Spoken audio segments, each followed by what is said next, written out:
We are now going to go to 10.0, and we're going to go to our action items. Tonight, we're having the second reading for a policy which is yet to be determined for animals for instructional purposes. And Mr. Stacy brings this forward from he's our Chief Human Resources Officer. Let's go ahead and get a motion on the second and a second on the floor, and then we'll open it up for discussion board. Do I hear a motion to approve policy which has not yet been determined, animals for instructional purposes for second reading?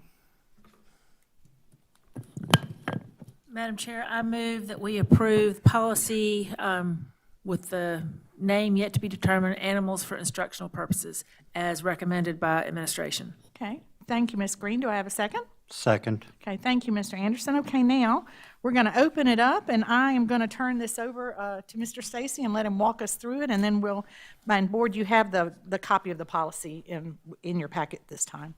Thank you, Chair. As I shared last month, this spring we had a couple of situations involving animals in schools for a variety of reasons, and we recognize that we really don't have any policies related to animals in schools. So last month I brought to you for first reading animals in schools for instructional purposes. I've included for your information the internal procedures we would utilize for approval. This policy's been reviewed by our attorneys and our administrators. I received little feedback since the first reading other than from LTC concerning the number and frequency of requests as established in our internal procedures. So we're working with Mr. Myers to determine avenues to minimize the internal process while maintaining the integrity of the policy. So the board doesn't really approve the internal procedures and forms, so I just bring to you second reading of animals in schools for instructional Okay, purposes. thank you, Mr. Stacy. Board, are there any questions or comments regarding this policy before we vote? Yes, ma'am. I actually have one Ms. question, Green? and this is actually from the procedures section, which I know is not part of the policy, but I did have a question. On item number 7, it's on page 19 in our packet. Under the procedures, item number 7, it states animals will never be permitted in areas where food is prepared or served.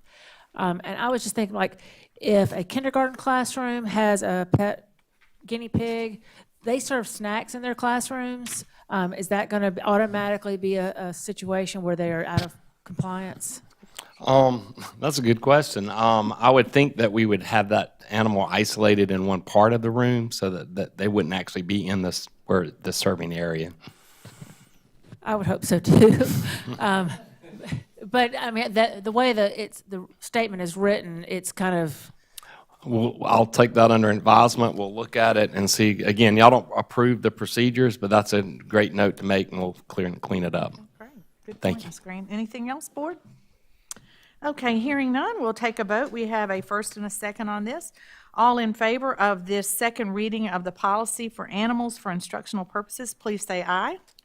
Aye. Any opposed? The motion carries, and it is unanimous.